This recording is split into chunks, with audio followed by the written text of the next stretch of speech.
નમસ્કાર. ફરી એકવાર તમારી સમક્ષ મોટિવેશન એટલે કે પ્રેરણા એટલે શું એના વિશે વાત કરવા આવી છું. વ્યક્તિગત ભિન્નતાના સંદર્ભમાં પ્રેરણા એક એવો વિષય છે કે જેને સમજવાથી જીવન પ્રત્યેની કલા એટલે કે જીવન કઈ રીતે જીવવું એનો આપણને ખ્યાલ આવે છે. અને મેસ્લોની જે વાત છે એ ફ્રોઈડ કરતા તદ્દન અલગ છે, પરંતુ ફ્રોઈડે જે પદ્ધતિઓ અપનાવી છે વ્યક્તિત્વનું વિશ્લેષણ કરવા માટે, એ જ પદ્ધતિઓ મેસ્લોએ પણ અપનાવી છે. પ્રેરણાને સમજાવવા માટે પ્રેરણા એટલે શું, એના પ્રકારો શું છે, જુદી જુદી પ્રેરણાનું વર્ણન કરવા માટે મેસ્લોએ જે પદ્ધતિ અપનાવી છે એને પણ મનોગત્યાત્મક પદ્ધતિ આપણે કહીશું. સાયકો ડાયગ્નોસિસ પદ્ધતિ મેસ્લોએ આપી પ્રેરણાને સમજાવવા માટે, પરંતુ એમના જે એંગલ છે એ બદલાઈ ગયા. ફ્રોઈડે જે વાત કરી એ અનકોન્શિયસ માઇન્ડમાં એટલે કે અજ્ઞાત મનમાં ખરાબ વૃત્તિઓ જ રહેલી છે, અતૃપ્ત જરૂરિયાતો જ રહેલી છે. મેસ્લોએ એવું કીધું કે અજ્ઞાત પ્રેરણા એટલે એમાં પોઝિટિવિટી રહેલી છે, બધી જ નેગેટિવિટીની એમણે વાત વખોડી કાઢી છે.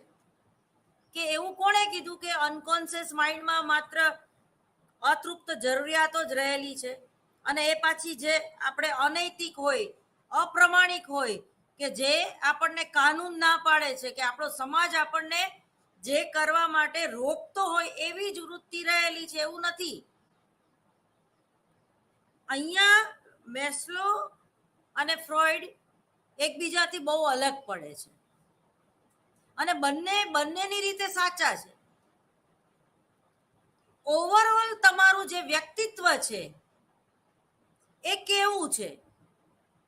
સામાન્ય પ્રકારનું વ્યક્તિત્વ છે, એટલે કે તમારી બુદ્ધિલબ્ધિ છે એ 100, 105, 110 સુધી આવે છે. અસામાન્ય બુદ્ધિલબ્ધિ એટલે કે જેનું આઈક્યુ લેવલ વધારે પાવરફુલ છે એને પણ અસામાન્ય કહેવાય. અબ્દુલ કલામની બુદ્ધિની કક્ષા જે છે 140ની આસપાસ હતી. આઇન્સ્ટાઈનની બુદ્ધિ જે છે 140ની આસપાસ હતી, જેને તેજસ્વી બુદ્ધિ કહેવાય, હાઈલી ઇન્ટેલિજન્ટ વ્યક્તિ. એ જ રીતે જે લોકો મંદ બુદ્ધિના છે, જે લોકોની બુદ્ધિલબ્ધિ છે એ 60 કે 70ની છે, જે લોકો મજૂરી કરીને પોતાનું શારીરિક શ્રમ કરીને પોતાનું જીવન વ્યતીત કરી રહ્યા છે, જે 10મું ધોરણ પાસ નથી થઈ શકતા, તો એવું માનવું રહ્યું કે એ લોકોની જે બુદ્ધિલબ્ધિ છે એ 60 કે 70ની હોવાથી એ લોકો શીખી નથી શકતા, એ લોકોને શીખતા વાર લાગે છે, અથવા તો એ નિમ્ન બુદ્ધિમાં આવે છે. મંદ બુદ્ધિમાં નહીં, પરંતુ નિમ્ન બુદ્ધિમાં. મંદ બુદ્ધિ એટલે મેન્ટલી રિટાયર્ડ, જેને આપણે કહીએ મંદ બુદ્ધિ, સાવ ઓછી બુદ્ધિ.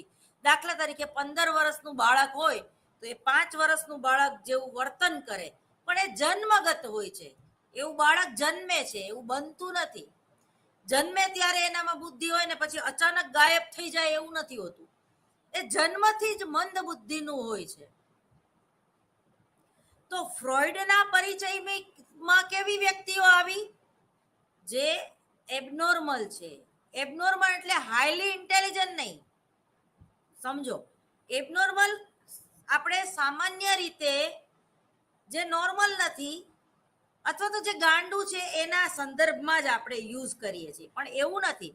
એબનોર્મલમાં હાઈલી ઇન્ટેલિજન્ટ વ્યક્તિ પણ આવી શકે અને મંદ બુદ્ધિની વ્યક્તિ પણ આવી શકે, એને એબનોર્મલ કહેવાય.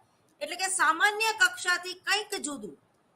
મારી અને તમારી જે બુદ્ધિ લબ્ધિ છે એ 120 થી 130 ની વચ્ચે હોય. માટે તમે પીએચડી કક્ષાનું ભણતા હોય અને હું પ્રોફેસર છું, તો આપણે સામાન્યતઃ બુદ્ધિમાં આવી.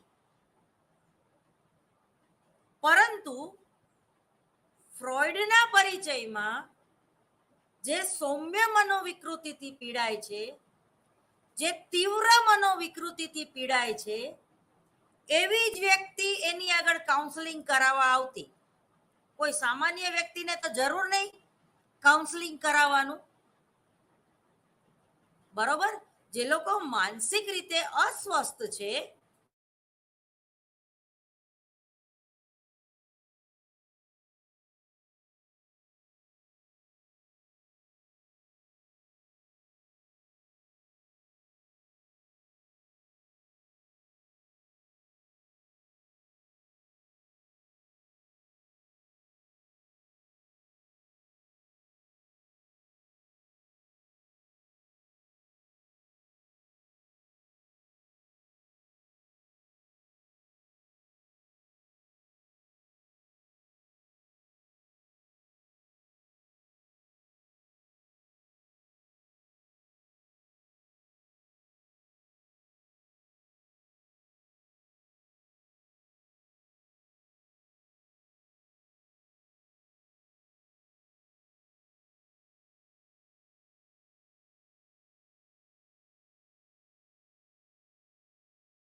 મેસ્લો અને ફ્રોઈડમાં જે બેઝિક ડિફરન્સ છે, તો ફ્રોઈડની આગળ હંમેશા સૌમ્ય મનોવિકૃતિથી પીડાતી વ્યક્તિ કે તીવ્ર મનોવિકૃતિથી, અથવા તો જે હતાશ થયેલી વ્યક્તિ છે, જે મનોભાર અનુભવે છે, જે ડિપ્રેશનમાં છે, એવી જ વ્યક્તિઓ કાઉન્સેલિંગ કરાવવા માટે જતી.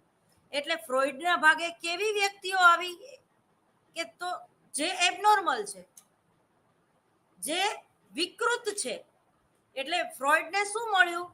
તો કે ડસ્ટબિન. એણે શું કીધું કે ભાઈ વિકૃત વ્યક્તિ પાછળના જવાબદાર કારણો, તો એનું જે ઈડ છે, એની જે અતૃપ્ત ઈચ્છાઓ છે, એ પૂરી ન થતા એનો અહમ જે છે એ ડિસ્ટર્બ થતા એ વ્યક્તિ જે છે એ વિકૃતિનો ભોગ બની, ટૂંકમાં એમ. જ્યારે મેસ્લોને વ્યક્તિત્વને સમજવા માટે એને નોર્મલ વ્યક્તિત્વને સમજવાનો પ્રયત્ન કર્યો કે જે લોકો માનસિક સ્વાસ્થ્ય સાથે જીવે છે, જે લોકોએ માનસિક સ્વાસ્થ્ય ગુમાવ્યું નથી, માનસિક સ્વાસ્થ્ય મેળવવા માટે પ્રેરણા કેટલી જવાબદાર છે, અને વ્યક્તિગત ભિન્નતાની બાબતમાં પ્રેરણાનું શું મહત્વ છે, એ આપણે આપણા અહીંયા એંગલ ચેન્જ કરવાના છે. પ્રેરણા તો તમે ભણી ગયા હશો, પણ વ્યક્તિગત ભિન્નતાના સંદર્ભમાં પ્રેરણા એટલે શું અને પ્રેરણા શા માટે જરૂરી છે, એના વિશે વાત કરવાની છે. ટૂંકમાં મેસ્લોનો જે વ્યક્તિત્વ સિદ્ધાંત છે કે વ્યક્તિના વર્તનની સમજૂતીને એણે મનોગત્યાત્મક એટલે કે સાયકો ડાયગ્નોસિસ પદ્ધતિથી સમજવાનો પ્રયત્ન કર્યો છે, અને ફ્રોઈડે પણ આ જ પદ્ધતિનો ઉપયોગ કર્યો. એટલે કે આ સિદ્ધાંત પ્રમાણે વ્યક્તિત્વની સમજૂતી માટે વ્યક્તિત્વની જરૂરિયાતો અને તેના ધ્યેયો સમજવા ખૂબ જ જરૂરી છે. અને કઈ બે બાબત લીધી મેસ્લોએ? તો કે વ્યક્તિની જરૂરિયાતો અને વ્યક્તિના ધ્યેયો. ફરીવાર આપણે વ્યક્તિગત ભિન્નતા એટલે શું યાદ કરી જઈએ તો દરેકની જરૂરિયાતો જુદી જુદી હોય છે, અને કદાચ દરેકની જરૂરિયાતો સરખી હોય, પ્રાથમિક જરૂરિયાતો, પણ એને પોષવાના, એને નિભાવવાના, એને પૂરા કરવાના માર્ગો અલગ અલગ હોય છે. દાખલા તરીકે કોઈ વ્યક્તિને ભૂખ લાગે તો એ વ્યવસ્થિત થાળી વાટકામાં જમે છે, કોઈ બુફેમાં જમે છે, કોઈ પેકેટ ખોલીને જાહેરમાં જમે છે, તો કોઈ વ્યક્તિ એવી હોય છે કે કોઈની હાજરીમાં જમતી નથી, એ બારણું બંધ ન કરે ત્યાં સુધી એ કોળિયું મોઢામાં ઉતરે નહીં, કોઈ પલોઠી વાળીને બેસીને જમે છે, કોઈ ટેબલ ખુરશી ઉપર જમે છે, બધા જમે છે, ખાય છે દાળ ભાત શાક રોટલી જ. પરંતુ સંસ્કૃતિ અલગ છે, સભ્યતા અલગ છે, રીત રિવાજો અલગ છે. એટલે એ જે વ્યક્તિત્વનું ગુંફન છે, વ્યક્તિત્વના જે ગુણોનું ગુંફન છે, એ સંગઠિત રીતે જુદી રીતે બહાર આવે છે. આ વ્યક્તિગત ભિન્નતા છે. પ્રેરણાને સમજવામાં, કે ધ્યેયોને સમજવામાં, કે જરૂરિયાતોને સમજવામાં. દરેકની જરૂરિયાત અલગ અલગ હોય છે. તમે ને હું બંને માનીએ છીએ. દાખલા તરીકે પ્રાથમિક જરૂરિયાત, કોઈ દિવસમાં 1 લીટર પાણી પીવે છે, તો કોઈ વ્યક્તિ દિવસમાં 5 લીટર પાણી પી જાય છે. કોઈ વ્યક્તિ 5 રોટલી જ ખાય છે, તો કોઈ વ્યક્તિ 10 રોટલી ખાઈ જાય છે. તમારી પ્રાથમિક જરૂરિયાતોની જ વાત કરું છું, જે બધાને હોય છે, પણ દરેકનો ખોરાક, ઊંઘ અને આરામ કેવી રીતે કરવો એની સાથે પણ પોતાની અલાયદી સંસ્કૃતિ કે સભ્યતા કે પોતાનું અલાયદું વ્યક્તિત્વ, એમાં જોડાણ એનું થતું હોય છે. એટલે મેસ્લોએ આ બધી જ વાતને ધ્યાનમાં રાખીને અલગ અલગ પ્રેરણાઓ આપણને સમજાવી. એમાં પ્રાથમિક પ્રેરણાઓ એટલે શું એના વિશે આપણે વિસ્તારપૂર્વક સમજી લીધું છે, અને એ પછી આવેલી સલામતીની જરૂરિયાત. પરંતુ અહીંયા થોડોક જે એમનો મેસ્લોનો જે એંગલ છે એના વિશે મારે વાત કરવી છે કે ટૂંકમાં મેસ્લોનો જે સિદ્ધાંત છે એ ફ્રોઈડના સિદ્ધાંત જેટલો મર્યાદિત નથી. કેમ ફ્રોઈડના સિદ્ધાંત જેટલો મર્યાદિત નથી? ફ્રોઈડને માત્ર જે લોકો મનોભારથી પીડાય છે, જે લોકો સૌમ્ય મનોવિકૃતિ કે તીવ્ર મનોવિકૃતિનો ભોગ બની છે, એવી જ વ્યક્તિનું મનોવિશ્લેષણ કર્યું છે, સાયકો ડાયગ્નોસિસ કરેલું. જ્યારે મેસ્લોએ તો દરેક વ્યક્તિનું જે સામાન્ય છે અને જે તેજસ્વી છે એ દરેક વ્યક્તિનું પ્રેરણાને કેન્દ્રમાં રાખીને, એટલે કે એની જે કંઈ જરૂરિયાતો છે અને જે કંઈ ધ્યેયો છે એને કેન્દ્રમાં રાખીને એણે વ્યક્તિ વિશે વાત કરી. એને વ્યક્તિગત ભિન્નતા એટલે શું એના વિશે આપણને સમજાવ્યું. ફ્રોઈડે વિકૃત ઈચ્છાઓ અને તેનું દમન એની વાત કરી, જ્યારે મેસ્લોએ ઉદ્દીકરણની વાત કરી છે, વિકાસની વાત કરી છે. એટલે કે આખી પોઝિટિવિટી, વ્યક્તિત્વમાં રહેલી પોઝિટિવ બાબતોની વાત કરી છે. મેસ્લો આ જ સમજૂતીમાં જરા જુદી એમણે દ્રષ્ટિબિંદુ અપનાવ્યો કે ઈચ્છાઓમાં દમન તેની અભિવ્યક્તિમાં જ સમગ્ર વ્યક્તિત્વ આવી જતું નથી. એટલે દલિત કે દમિત થયેલી જે તમારી ઈચ્છાઓ છે એને આધારે જ કે તમારી જે કંઈ અભિવ્યક્તિ છે કે નેગેટિવિટીના આધારે તમારું વ્યક્તિત્વ ચેક ના થઈ શકે. તમારામાં પોઝિટિવિટી પણ હોઈ શકે. એટલે કે અજ્ઞાત મનમાં, એટલે કે ઈડમાં સારી અને ખરાબ, નૈતિક અને અનૈતિક બધી જ ઈચ્છાઓ પડેલી હોય છે. મેસ્લોએ તો ત્યાં સુધી કીધું કે તમારી સર્જનાત્મકતા, તમારી ક્રિએટિવિટી પણ એ અજ્ઞાત મનમાં પડેલી હોય છે. તંદુરસ્ત વ્યક્તિત્વમાં આ પ્રક્રિયા બહુ મર્યાદિત ભાગ ભજવે છે. વ્યક્તિ પોતે કેવી રીતે પ્રગતિ સાધે છે, પોતાની શક્તિ સાબિત કરી બતાવે છે અને પોતાને જે હાંસલ કરવું છે તે કઈ રીતે હાંસલ કરે છે વગેરે પ્રક્રિયાઓ ઉપર મેસ્લોએ ખૂબ જ ભાર મૂક્યો છે. એટલે જ તેના મંતવ્ય પ્રમાણે તંદુરસ્ત વ્યક્તિત્વની સમજૂતીમાં આ પરિબળો યોગ્ય સ્થાન મેળવવું જોઈએ. ફ્રોઈડે આપેલી સમજૂતી ખોટી છે એવું એ પ્રબળપણે માને છે. તે સંપૂર્ણ નથી, એ ટૂંકમાં મર્યાદિત છે એમ મેસ્લો માને છે. પરંતુ અહીંયા એ વાતનો હું ઉલ્લેખ કરી દઉં કે જ્યારે વિકૃત વ્યક્તિત્વની વાત આવે છે, જ્યારે કોઈ વ્યક્તિ હતાશ થયેલી છે, જ્યારે કોઈ વ્યક્તિ કુસમાયોજન તરફ વળે છે અને વારંવાર એ ટૂંકમાં પ્રતિસમાયોજન તરફ એને વાળવા માટે જ્યારે કાઉન્સેલિંગ કરે છે એ વ્યક્તિનું, ત્યારે ફ્રોઈડ બહુ સાચા છે કે ભાઈ ડસ્ટબિનમાં ઉકેડો જ પડ્યો હોય અને એ ઉકેડો બહાર કાઢવો જ પડે. સ્વપ્ન પૃથ્થકરણ દ્વારા બહાર કાઢવો પડે અથવા તો હિપ્નોટિઝમ કરીને, એટલે કે સૂચન અવસ્થાની પરાકાષ્ઠા અથવા તો મુક્ત સાહચર્ય પદ્ધતિથી કે મનોનાટ્ય પદ્ધતિથી એ જે વ્યક્તિના જે અતૃપ્ત ઈચ્છાઓ છે એને વ્યક્ત કરવાનું મોકળું મેદાન આપવું જોઈએ.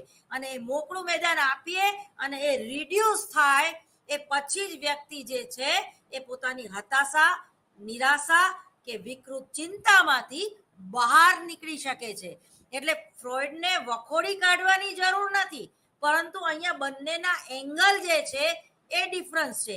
એ કે નેગેટિવ બાબતો એટલે શું અને નિષેધાત્મક બાબતો વ્યક્તિત્વને કેવું બનાવે છે, અને એક વ્યક્તિએ વિધાયક વ્યક્તિત્વ એટલે શું અને એ વ્યક્તિત્વને કેવું ઉદ્દીકરણ તરફ લઈ જાય છે એની વાત કરી છે. ફ્રોઈડના વ્યક્તિત્વમાં અબોધ માનસનો સિદ્ધાંત વ્યક્તિત્વની જરૂરિયાતોમાં જ્યારે અસંતોષ ઊભો થાય છે તેનાથી શું પરિણામો સર્જાય છે તથા તે પરિણામોથી વ્યક્તિત્વ ઉપર શું તેની અસર પડે છે તેની સમજૂતીને ધ્યાનમાં રાખીને એનું મહત્વ આપે છે. તેથી વિરુદ્ધ મેસ્લોનો સિદ્ધાંત જે છે એ વ્યક્તિત્વની જરૂરિયાતો જ્યારે સંતોષાય ત્યારે અને વ્યક્તિત્વ વિકાસમાં તે કેવી રીતે અસરકારક, એટલે કે તમારું જે વર્તન છે, તમારું જે વ્યક્તિગત ભિન્નતા છે, લોકોને આંખે વળગે, લોકો તમારી નોંધ લે, દાખલા તરીકે કરિશ્માવર્તી નેતા આપણા મોદી સાહેબ, તો આપણે દરેક એની નોંધ લઈએ છીએ. તમે સોશિયલ મીડિયામાં થી માંડીને દરેક બાબતોમાં એ છવાયેલા જોવા મળે છે. કેમ? કારણ કે એ કરિશ્માવર્તી નેતા છે. એનામાં એવી કંઈક ઓરા છે, એવી કંઈક તાકાત છે જે લોકોને જકડી રાખે છે કે હવે આગળનું સ્ટેપ મોદીજીનું શું હશે. તો એને એ ટૂંકમાં એની ઇફેક્ટિવ બિહેવિયર, એનું જે વર્તન છે મોદીજીનું, એ કેવું છે તો કે ઇફેક્ટિવ બિહેવિયર. એ તમારા અને મારા માનસપટ ઉપર એક એની ઇમ્પ્રેશન છોડીને જાય છે. બરોબર? એને શું કહેવાય, એને બહુ સરસ એક એ કોઈ પણ વિઝનની જ્યારે વાત કરે કે કોઈ પણ એનો જે પહેરવેશ છે, એની જે કંઈ એની જે ગરિમા છે, તો એની તમારે ટૂંકમાં નોંધ લેવી પડે. ઇફેક્ટિવ બિહેવિયર એમનું હોય છે. તથા જરૂરિયાતોનો સંતોષ અને વ્યક્તિત્વ વિકાસ, એ બંને વચ્ચેનું સંકલન કેવી રીતે પરસ્પર સહાયક બને છે તેના ઉપર એમણે એટલે કે મેસ્લોએ વધારે ભાર મૂક્યો છે. એટલે કે મેસ્લોની દ્રષ્ટિએ વ્યક્તિત્વ મૂળભૂત રીતે ખરાબ નથી. જ્યારે ફ્રોઈડે શું કીધું? મૂળભૂત રીતે વ્યક્તિત્વ આપણું જે છે એ ખરાબ જ હોય છે, પરંતુ અનેક સંસ્કારો, અનેક પ્રણાલીઓ કે સામાજિક મેળાવડા દ્વારા એ ખરાબ વૃત્તિઓને ડામવાનો આપણે પ્રયત્ન કરતા હોઈએ છીએ. અને ક્યાંક એ ખરાબ અનૈતિક ઈચ્છા બહાર ના આવી જાય એનું સતત ધ્યાન રાખવામાં જ આપણું આખું જીવન છે એ વ્યતીત થતું હોય છે. ફ્રોઈડ આવું કહે છે કે જીવન में सिर्फ दो ही चक्र है, एक पेट और एक पेट के नीचे का, એટલે કે સેક્સ. એટલે ફ્રોઈડે સેક્સને અને પ્રાથમિક જરૂરિયાતોને વધારે પડતું મહત્વ આપ્યું છે. પણ વધારે પડતું મહત્વ આપ્યું છે એની પાછળનું તમે રીઝન સમજો કે એને હંમેશા વિકૃત વ્યક્તિત્વથી પીડાતી હોય એવી વ્યક્તિઓનું જ સાયકો ડાયગ્નોસિસ કરેલું છે. કોઈ સામાન્ય વ્યક્તિ એના પરિચયમાં ટૂંકમાં આવી નથી કાઉન્સેલિંગ કરાવવા માટે. સામાન્ય વ્યક્તિ પણ કાઉન્સેલિંગ કરાવી શકે. દાખલા તરીકે તમે પોતે કન્ફ્યુઝ હોય, સંઘર્ષ અનુભવતા હોય કે ભાઈ મારે સાયન્ટિસ્ટ બનવું, ઈસરો જેવી સંસ્થામાં કામ કરવું, કે મારે ડોક્ટર બનવું, તો ત્યારે તમને બંને બનવાની જ્યારે ઈચ્છા થાય ત્યારે તમારે તમારું કાઉન્સેલિંગ કરાવવું પડે કે મારે ભાઈ એન્જિનિયર બનવું કે મારે સાયન્ટિસ્ટ બનવું, મારે એક કલાકાર બનવું કે મારે પ્રોફેસર બનવું. તો એના માટે પણ તમે તમારું કાઉન્સેલિંગ કરાવી શકો છો. સલાહનું મનોવિજ્ઞાનની એક ખૂબ જ અગત્યની અને વ્યવહારુ શાખા છે જે તમે લોકો TYBAમાં ભણી ગયા છો અથવા તો હવે ભણશો. તો એવું જરૂરી નથી કે તમને કોઈ વિકૃતિથી તમે પીડાતા હોય ત્યારે જ તમારે કાઉન્સેલિંગની જરૂર હોય. એટલે જ આપણા ધર્મગુરુઓ જે છે એ પ્રવચનો આપે તો આપણે સાંભળીએ છીએ. આપણે મોરારી બાપુની કથા સાંભળીએ છીએ, આપણે સદગુરુને સાંભળીએ છીએ, આપણે ઘણા ધાર્મિક ગુરુઓ જે છે ભેગા થાય છે અને કોઈ પણ એક શિક્ષાપત્રિક છે કે ભાઈ ચોરી ના કરવી જોઈએ, તો શા માટે ચોરી ના કરવી જોઈએ, કે જુઠ્ઠું ના બોલવું જોઈએ, તો શા માટે જુઠ્ઠું ના બોલવું જોઈએ, એની પાછળનું રીઝન શું છે, તો તમે જોશો તો એ હેલ્થ જ છે. જ્યારે તમે મન, વચન અને કર્મથી સુસંગતતા કેળવી શકતા નથી, એટલે કે બોલો છો કંઈક, કરો છો કંઈક અને તમારું કર્મ તદ્દન અલગ હોય, ત્યારે એ જે આ સંતુલિતતા જળવાતી નથી. ફરી ફ્રોઈડને આપણે યાદ કરીએ, ઈડ ઈગો અને સુપર ઈગો વચ્ચે જ્યારે સુસંગતતા જળવાતી નથી ત્યારે વ્યક્તિ જે છે એ વિકૃત ચિંતાનો ભોગ બને છે. ત્યારે જે વ્યક્તિત્વ છે એ અપરાધ તરફ વળે છે. એવી જે વ્યક્તિ છે એ મદ્યપાન, દારૂ અને ડ્રગ્સના રવાડે ચડે છે.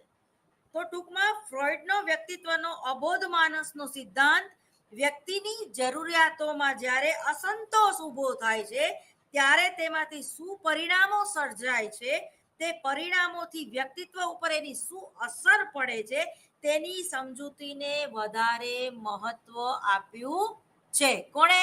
તો કે ફ્રોઈડે. તેથી વિરુદ્ધ મેસ્લોના સિદ્ધાંતો વ્યક્તિત્વની જરૂરિયાતો જ્યારે સંતોષાય, જો એનથી ઊંધું, સંતોષાય અને વ્યક્તિત્વ વિકાસમાં તે કેવી રીતે અસરકારક બને છે તથા જરૂરિયાતોનો સંતોષ અને વ્યક્તિત્વ વિકાસ એ બંને વચ્ચેનું સંકલન કેવી રીતે પરસ્પર સહાયક બને છે તેના ઉપર એમણે વધારે ભાર મૂક્યો. એટલે કે મેસ્લોની દ્રષ્ટિએ વ્યક્તિત્વ મૂળભૂત રીતે ખરાબ નથી, તે સારું છે અને તેથી આ શુભ લાક્ષણિકતા તેના સ્વરૂપમાં રહેલી છે. એટલે એ સ્વરૂપ એટલે શું? તો કે પ્રેરણા. અને મેં શરૂઆતમાં જ તમને કીધું કે આવેગો જે છે એ હંમેશા નિષેધક હોય છે અને પ્રેરણા જે છે એ હંમેશા વિધાયક હોય છે. આ લક્ષણને પરિણામે વ્યક્તિ પોતાના વાતાવરણમાંથી ખરાબ સમજીને તેમાંથી સારું ગ્રહણ કરે છે. આપણે જીવનમાં હંમેશા સારું જ ગ્રહણ કરીએ છીએ. દાખલા તરીકે તમે શાકભાજી વાળાની દુકાને ગયા, તમે કોઈ મોલમાં ગયા તો સારું વીણી વીણીને જ શાકભાજી લેશો ને. સારી જ વસ્તુ જે છે એનો તમે ઉપયોગ કરશો જીવનમાં. સારું ફળ અને ફૂલ તમે લેશો, ખરાબ વસ્તુને એક બાજુ મૂકી દેશો. સીધી ગણિત છે. તો મેસ્લો આવા નાના નાના ઉદાહરણ આપીને આપણને સમજાવે છે. પણ સામે ફ્રોઈડ ખોટા તો નથી જ. દાખલા તરીકે ફ્રોઈડ એવું કહે છે કે કચરો તમે ને હું કરીએ છીએ ખરા કચરો? ના, કચરો કરતા નથી, કચરો થઈ જાય છે આપોઆપ. આપણે આ આખો રૂમ જે છે ઇગ્નોનો એ સાફ રાખવો હોય તો રોજ સવારે ઝાપટ ઝૂપટ કરવી પડે, ધૂળ ઉડાડવી પડે. બરાબર. એ જ રીતે આપણા શરીરને આપણે સ્વસ્થ રાખવું હોય રોજ સવારે વ્યાયામ કરવું પડે, રોજ સવારે યોગ કરવા પડે. યોગ એટલે શું? તો કે પોતાની જાત સાથેનું જોડાણ. બરાબર. આપણે મોબાઈલનો ઉપયોગ કરીએ છીએ તો આપણે એક દિવસ ચાર્જ ન કરીએ તો શું થાય? મોબાઈલ સ્વિચ ઓફ થઈ જાય. તો એ જ રીતે અનકોન્શિયસ માઇન્ડમાં કચરો ભેગો ના થાય એના માટે તમારે તમારી ઉર્જા શક્તિ, તમારી જે પ્રાણ શક્તિ જે છે એને કામે લગાડવી પડે. શું સારું, શું ખરાબ, શું નૈતિક, શું અનૈતિક, એ સતત તમારામાં એ શાર્પનેસ હોવી જોઈએ કે શું કરાય અને શું ના કરાય. મેં તમને મારા આ મોટિવેશનનો જ્યારે લેક્ચર શરૂ થયો ત્યારે જ મેં તમને કીધું હતું કે સવારે ઉઠીને પલોઠી વાળીને તમે તમારી જાતને સૂચન આપો કે આજે 12 કલાકમાં મારે કયા કામ કરવાના છે. આમ તો 24 કલાક હોય પણ આપણે 12 કલાક સૂઈ રહીએ છીએ અને 12 કલાક ન સૂઈ રહેતા હોય તો બહુ સારું. 12, 13, 14, 15 તો 16 કલાકમાં શું કરવાનું છે એમ રાખો. અને એ જ્યારે 16 કલાક આખા દિવસના પૂરા થાય ત્યારે પાછા રાત્રે પલોઠી વાળીને બેસો અને પૂછો કે સવારે જે કંઈ મેં કામો કે ધ્યેયો નક્કી કર્યા હતા એમાંથી કેટલા ધ્યેયો રહી ગયા, છૂટી ગયા અને કેટલા સારી રીતે મેં પૂરા કર્યા, જેમાં વેઠ ન કાઢી. ઘણા બહુ વેઠિયા હોય, કામ કરે બધું પણ ઉડધુડિયું કામ હોય. એ જોઈને જ ખબર પડી જાય કે આજે નાની બેને દાળ વઘારી કે મોટી બેને. સ્વાદ ઉપરથી પપ્પા સમજી જાય કે આ દાળમાં કઈ ભલીવાર નથી, ઠીક નાની દીકરીએ આનો વઘાર કર્યો છે. તો એમાં પણ તમારું વ્યક્તિત્વ દેખાય છે કે કયું કામ કોણે કર્યું છે એ તમને ખબર પડે છે. એ શાર્પનેસ છે. બરાબર. તો ટૂંકમાં તમે કયા ધ્યેયો નક્કી કર્યા, ટૂંકા ગાળાના ધ્યેયો નક્કી કરો. 5 વર્ષ પછી શું કરવું છે એ નક્કી નહીં કરો. 2 કલાક પછી ક્યાં જઈને લેક્ચર આપવું છે એ નક્કી કરો. અને રાત્રે પાછી પોતાની જાતને ચેક કરો કે મેં જે કંઈ મારા ધ્યેયો છે, મારા કામો છે, મારું કર્મ છે એ નક્કી કર્યું હતું એમાં કયું કર્મ હું સફળતાપૂર્વક કરી શકી. બરોબર.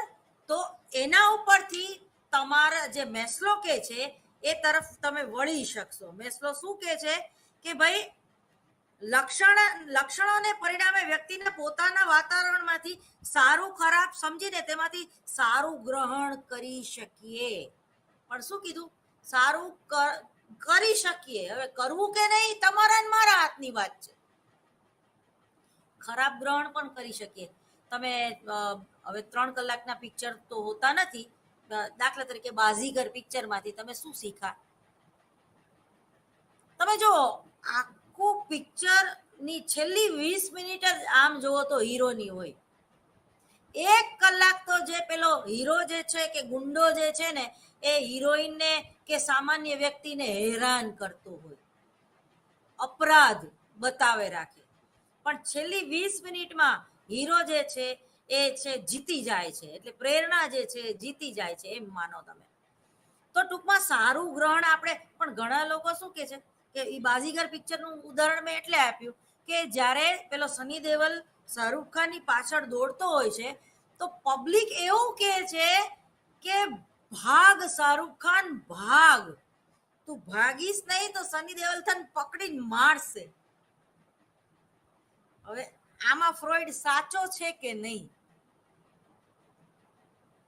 દરેકના માનસ પટ ઉપર શું ચાલે છે કે શાહરૂખ ખાને ભલે એ ગુનો કર્યો હોય, ભલે હિરોઈનને મારી નાખી હોય, ભલે એને બદલો લેવાની ભાવનાથી મારી નાખી હોય, પણ એ ભાગી જાય તો સારું, એ પકડાવો ન જોઈએ.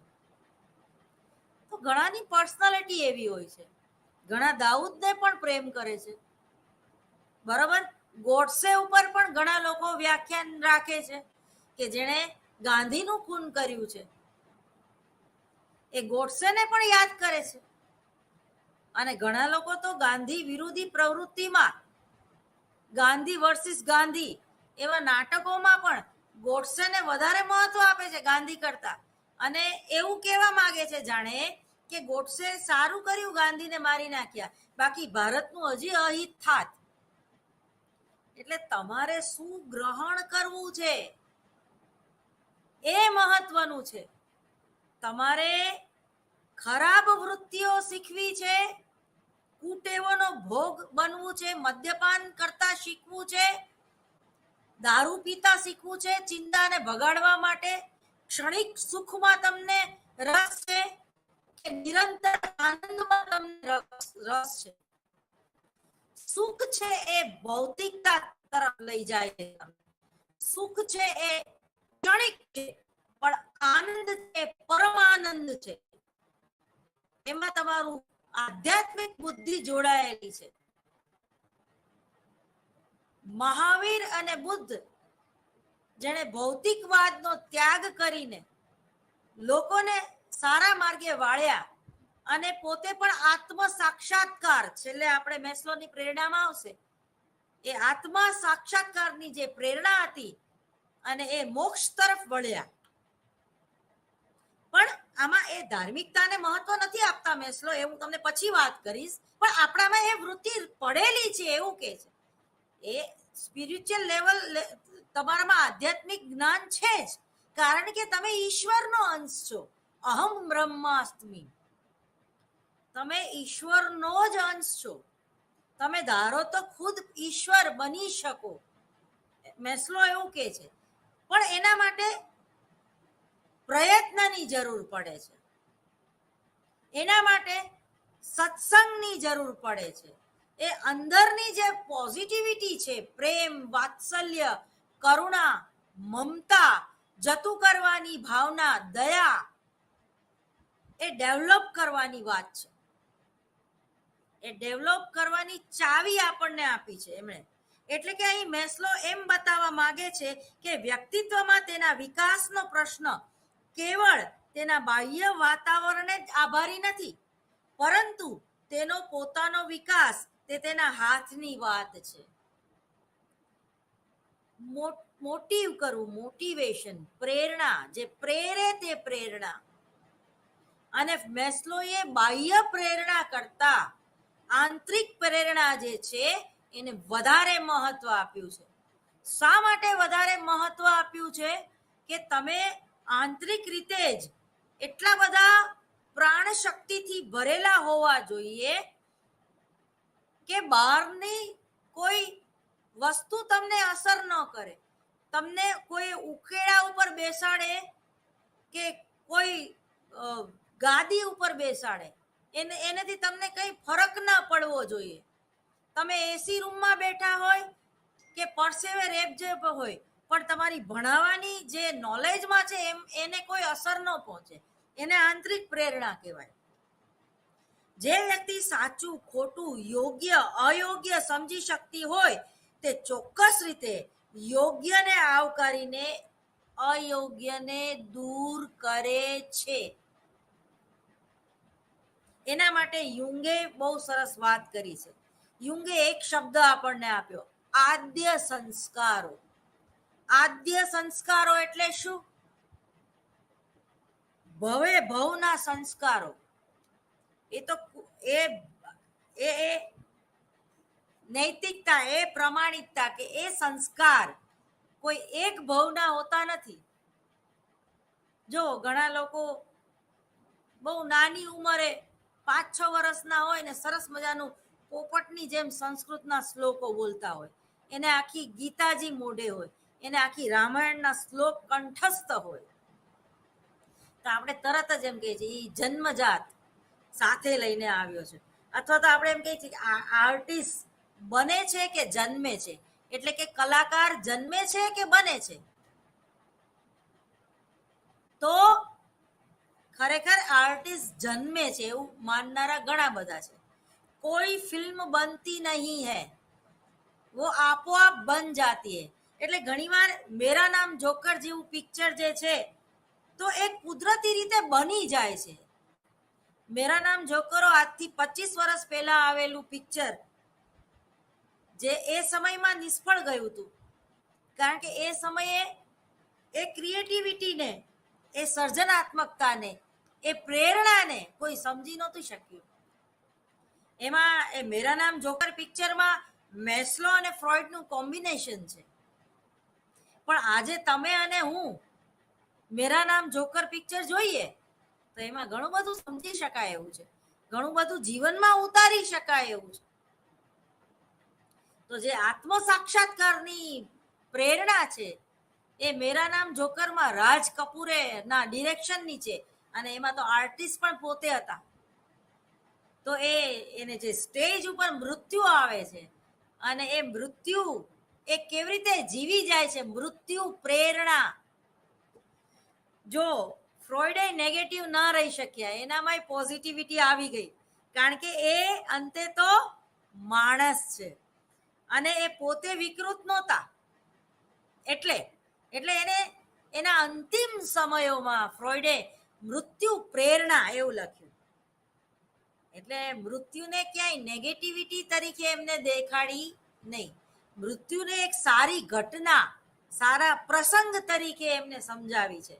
એ આપણે મૃત્યુ પ્રેરણા વિશે આગળ ટાઈમ રહેશે તો આપણે ફરીવાર વાત કરીશું. એકવાર તો મૃત્યુ પ્રેરણા વિશે મેં કદાચ તમને શીખવી ગઈ છું. તો ટૂંકમાં મેસ્લો જણાવે છે કે વ્યક્તિનું પોતાનું શ્રેય, પોતાની પ્રગતિ પોતાના હાથમાં જ છે. એમાં બાહ્ય પ્રેરણાની જરૂર નથી પડતી. દાખલા તરીકે સત્સંગ, આ જૈનોમાં એવું છે, મેં જોયું કે જૈનના જે બાળકો હોય છે ને 5-6 વર્ષના, તો એને 20 મિનિટ સત્સંગમાં બેસવાના કંઈક 50 રૂપિયા આપવામાં આવે, અથવા તો સત્સંગમાં બેસવા કંઈક નાસ્તો આપવામાં આવે, કે ઘણી બધી ગિફ્ટ આપવામાં આવે.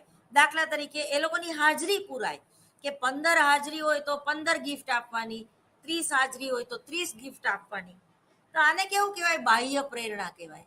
પણ એ સત્સંગમાં જ જ્યારે એને મજા પડે ત્યારે એ બાહ્ય પ્રેરણા છે એ છૂટી જશે.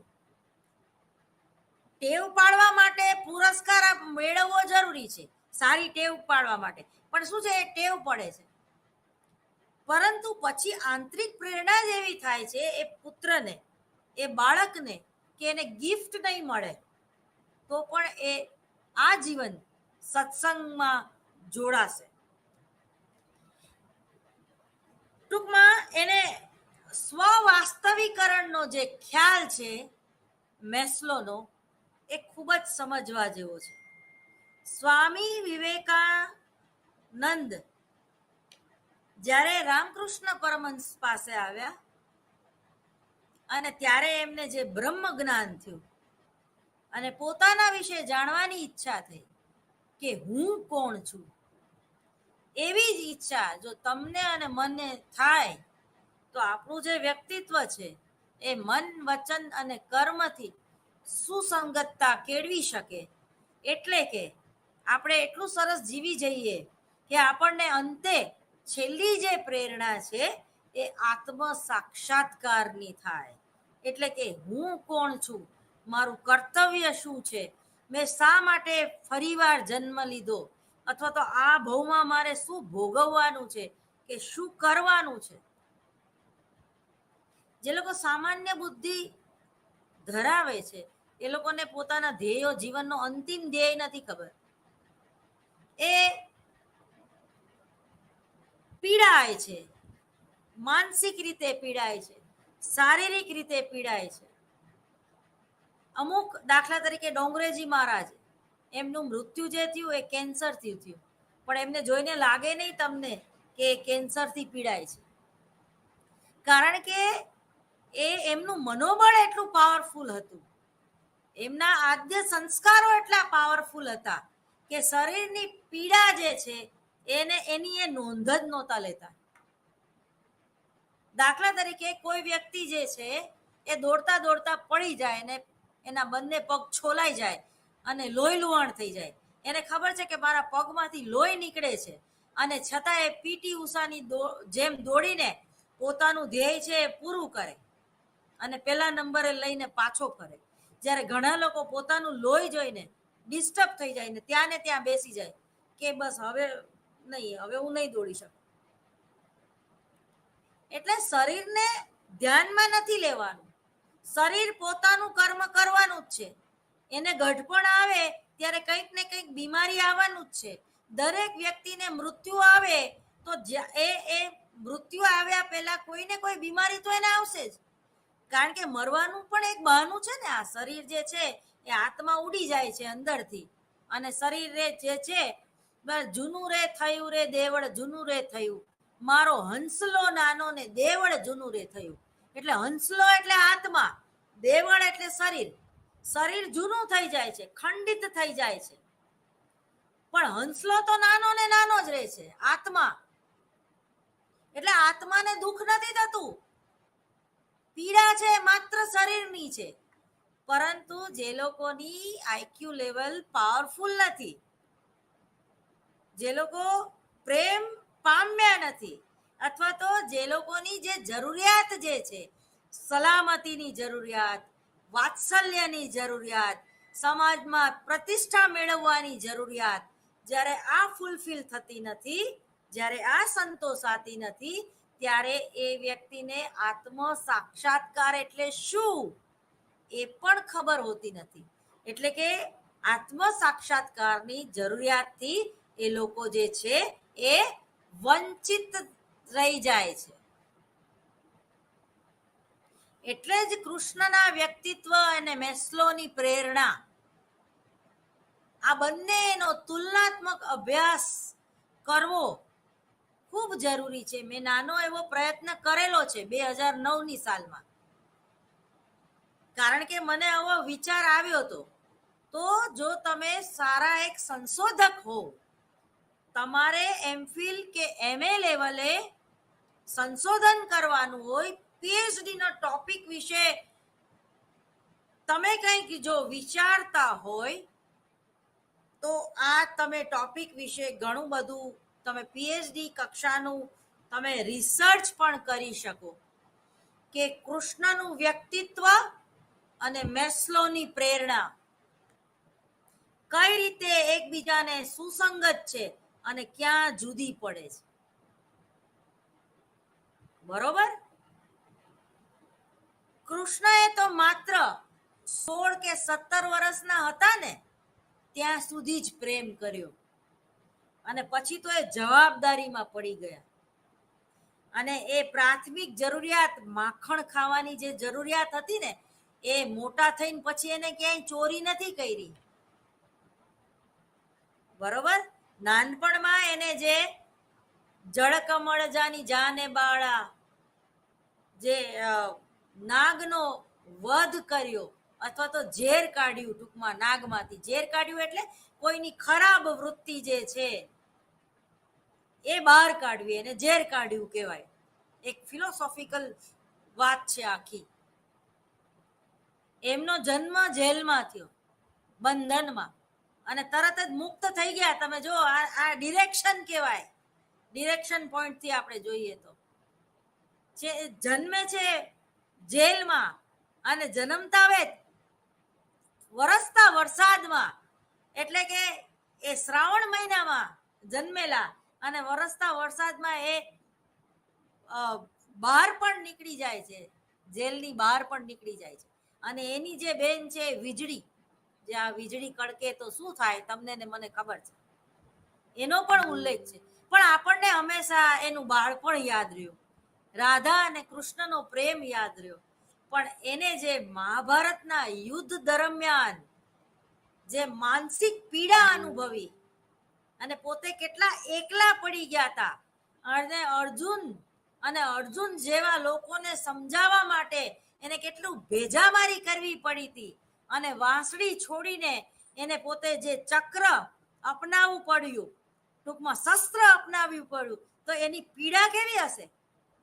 કોઈ સંત મહાત્માને તમે યુદ્ધ કરવાનું કયો તો એને એ ગમે? એને ના ગમે. અને છતાં એને કીધું કે યદા યદા હિ ધર્મસ્ય જ્ઞાનિર્ભવતિ ભારત અભ્યુત્થાનમ અધર્મસ્ય તદાત્માનમ સૃજામ્યહમ. આ છે કૃષ્ણનું વ્યક્તિત્વ. કૃષ્ણના વિયોગની કોને ખબર છે?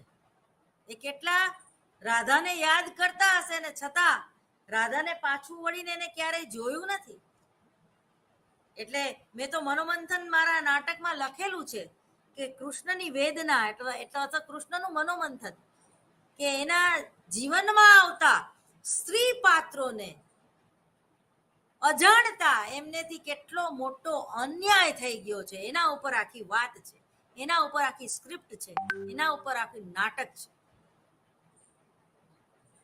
એને શંખ ફૂંકવો પડ્યો. જે વાંસળી ફૂંકતા ફૂંકતા જે માણસને શંખ એટલે કે યુદ્ધની તૈયારી કરવી પડે, તો એ અંદરથી કેટલા દુઃખી થયેલા હશે. અને છતાં એ હસતો કૃષ્ણ જ આપણને દેખાય છે, એની પીડા નથી દેખાતી આપણને. અને એક પારધીના હાથે પોતાને મૃત્યુ એટલે કે જીવ ત્યાગવો પડે છે. સામાન્ય વ્યક્તિના હાથે એને મૃત્યુનો સ્વીકાર કર્યો. કેટલી મોટી વાત છે. એક આદિવાસી, બરોબર, તો એના આખું જીવન તમે વાંચો. ગુણવંત શાહે કૃષ્ણ વિશે શું કીધું, ઓશોએ મારી દ્રષ્ટિએ કૃષ્ણ એ પુસ્તકમાં શું કીધું. આજકાલ કાજલ ઓઝા વૈદ્યનું કૃષ્ણાયન પુસ્તક પણ સરસ, એકવાર વાંચવા જેવું છે. જય વસાવડાને સાંભળો કે કૃષ્ણ વિશે શું વાત કરે છે, તો તમને જીવન જીવતા આવશે. અને કૃષ્ણએ અમુક નિર્ણયો કેમ લીધા અને કેમ એને કૃષ્ણએ ક્યારેય પોતાના જીવનમાં કોઈ પ્રતિજ્ઞા લીધી? કારણ કે કૃષ્ણ સમજી ગયા હતા કે સમય બડા બલવાન, સમય સમયને માન. બરોબર, મારો સમય નથી અને તારો સમય નથી. હવે કોણે કહ્યું કે આપણી વચ્ચે પ્રણય નથી? એટલે ઘણીવાર છૂટા પડી જવાથી પ્રેમ લુપ્ત થાય છે એવું હોતું નથી. રાધા અને કૃષ્ણ છૂટા પડી ગયા, છતાં એ બંનેનો પ્રેમ તો અખંડ છે. એટલે જ આપણે રાધા અને કૃષ્ણની મૂર્તિનું આપણે એની પધરામણી હોય છે. બહુ ઓછી જગ્યાએ રૂકમણીજી અને કૃષ્ણ આપણને જોવા મળે છે. દ્વારકામાં જોવા મળશે. ઈવન મીરા ત્યાગીને ભોગવવું, એને પણ કૃષ્ણને કેટલો પ્રેમ કર્યો, પણ ત્યાગીને ભોગવવું. સામે કૃષ્ણને મળવા આવવું પડ્યું, તો એ પણ એક પ્રેમનો પ્રકાર છે. ત્યાગ, આધિપત્ય અને ઈર્ષા આ બધી જ વસ્તુમાં પ્રેમ રહેલો છે. પણ ઈર્ષા દ્વારા જે પ્રેમ ઉત્પન્ન થાય છે એ પ્રેમ કેવો હોય છે? સ્વાર્થ વૃત્તિથી ભળેલો. મેરા પતિ સિર્ફ મેરા, આવી પ્રેરણા આપે છે, પોઝેસિવનેસ આપે છે તમને.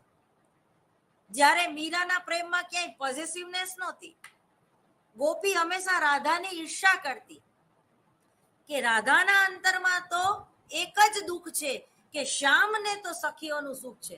એટલે રાધાજી ગોપીઓની ઈર્ષા કરતા અને ગોપી જે છે એ રાધાની ઈર્ષા કરતા. પણ એક ફિલોસોફિકલ વિચાર એ પણ છે, વૈષ્ણવ સંપ્રદાયમાં એવું પણ કહેવામાં આવ્યું છે કે ગોપી જે બધી જે છે ને એ રાધાજીનું પ્રતીક છે. એટલે ટૂંકમાં જે તોફાન જે હતા કૃષ્ણએ કરેલા કે નદીમાં ગોપીજી નાવા જાય, બધી ગોપીઓ નાવા જાય, ગામની સ્ત્રીઓ નાવા જાય અને એમના કપડા સંતાડી દેવા, અથવા તો અનુપ જલોટાનું બહુ જ સરસ એક પ્રસિદ્ધ ભજન છે કે રે મૈયા મોરી મેં નહીં માખન ખાયો, મૈયા મોરી મેને હી માખન ખાયો. શબ્દની તમે જો રમત, તો કૃષ્ણનું વ્યક્તિત્વ અને મેસ્લોની પ્રેરણા જે છે ને એ આપોઆપ સમજાઈ જાય. કૃષ્ણને સમજો ને તો, એમના વ્યક્તિત્વને સમજો ને તો, પણ આપણને તો એ લાલા સ્વરૂપે જ યાદ રહે છે, એના તોફાનો જ યાદ રહે છે. રાધા પ્રત્યે એમનો પ્રેમ અને એ રાસલીલા જ આપણને યાદ રહે છે. હમણાં જ નવરાત્રી ગઈ તો બધા કેવા રાધા અને કૃષ્ણ જેવા લાગતા હતા.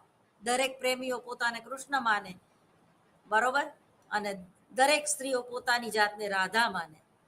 તો ટૂંકમાં પણ મહાભારતના યુદ્ધમાં એને જે દ્રૌપદીના વસ્ત્રો જ્યારે દુર્યોધન ખેંચતો હતો અને એના ચીરપુરિયા એ પણ આપણે યાદ કરીએ છીએ. નરસિંહ મહેતાનું મામેરું તમે ભણી ગયા હશો, એમાં પણ કૃષ્ણનું જે વ્યક્તિત્વ છે, સુદામા અને કૃષ્ણ વચ્ચેના જે સંબંધો છે એ પણ આપણે યાદ રાખવા જોઈએ. એ જ રીતે જ્યારે યુદ્ધ શરૂ થાય છે ત્યારે દુશ્મનને પણ એ પગે લાગવા આવે છે. ભીષ્મજીને ભીષ્મના પગે ઉભા રહે છે, કારણ કે કોઈના આશીર્વાદ જોતા હોય તો એના પગ પાસે ઊભું રહેવાય, એના માથા ઉપર ઊભું ન રહેવાય. તમારો બોસ હોય અને તમે માથે ઉભા રહો, એમ જ કે ભાઈ બેહી જા, તું ભાઈ ઉભો રહે, હમણાં તને તારી ફાઇલ ચેક કરીને જે હોય આપી દઉં તમે. પણ એની માથે ઉભા રહો. તો બેંકમાં પણ તમે જ્યારે લાઈનમાં ઉભા રહ્યો છો ત્યારે ડોકિયા કાઢે રાખો, ત્યારે પેલો બેંક મેનેજર કે પેલો ક્લાર્ક બિચારો તમને તરત કેશિયર કહે છે કે બેન થોડાક દૂર ઉભા રહ્યો ને, હું આ પૈસા ગણું તમને જ આપું છું. એટલે જ્યારે કોઈની આગળથી કંઈક આપણને મેળવવું હોય, આશીર્વાદ મેળવવા હોય, ત્યારે એના ચરણો એટલે કે એમના પગ આગળ જઈને ઊભા રહેવું જોઈએ. જ્યારે દુર્યોધન ભીષ્મના માથા ઉપર આવીને ઊભો રહ્યો હતો, કારણ કે એનો પોતાનો એવો હમ હતો કે ભીષ્મ તો મહારાજ છે ને, ભીષ્મ તો મારા જ પક્ષે હોય ને, ભલે કૃષ્ણ આવ્યા હોય. એટલે જ ક્યાંક એવા ડાયલોગમાં મેં આવું પોતે લખે કે યુદ્ધમાં એવો પણ સમય આવે, યુદ્ધમાં એવો પણ સમય આવે કે સાથે તમે હો અને સામે તમે હો. એટલે દુશ્મનોને પણ પ્રેમથી કેવી રીતે જીતવું એ કૃષ્ણના વ્યક્તિત્વમાં છે. અને છતાંય એ જે એમનું વ્યક્તિત્વ છે એ મેસ્લો કરતા પણ, મેસ્લોએ જે વાત કરી એના કરતા પણ 10 ગણું ચડિયાતું છે. એટલે આપણે એને યાદ કરીએ છીએ. પરંતુ જે મેસ્લોએ વાત કરી છે, સ્વ વાસ્તવિકરણનો જે ખ્યાલ છે, એમાંથી જ એની જે જુદી જુદી પ્રેરણાઓ છે એ આપણને સમજાવવા માટે મેસ્લોએ આપણને આપણું ધ્યાન દોર્યું છે. ટૂંકમાં તો જે મેસ્લોની પ્રેરણા છે એમાં આપણે સ્વ વાસ્તવિકરણનો જે ખ્યાલ છે એના વિશે થોડું ઘણું આવતા લેક્ચરમાં આપણે એની માહિતી મેળવી લેશું. અને હા, ખાસ કહી દઉં કે જે સલામતીની જરૂરિયાત છે એની ચર્ચા આપણે કરી ગયા છે. એટલે પ્રાથમિક જરૂરિયાત પછી જે સલામતી છે એટલે કે એમાં મમતાની જરૂરિયાત પણ આવી જાય. હૂંફ. બાળક છે એ જ્યારે તાજું જન્મેલું હોય કે 2-4 મહિનાનું હોય તો એની માતાના ખોળામાં આવે છે અને પોતે સલામતીની જરૂરિયાત જે છે એ સંતોષે છે. જ્યારે બાળકને તમે ઘોડિયામાં સુવાડો છો અને એના માટે 1-2 કપડાં એને વીંટીને સુવાડો છો ત્યારે એનામાં સલામતીની જરૂરિયાત એ પોતાના માતાના ગર્ભમાં જ હોય એવું અનુભવે છે. એટલે એ સલામતીની જરૂરિયાત છે એ પણ સંતોષાવી ખૂબ જ જરૂરી છે. વધુ આવતા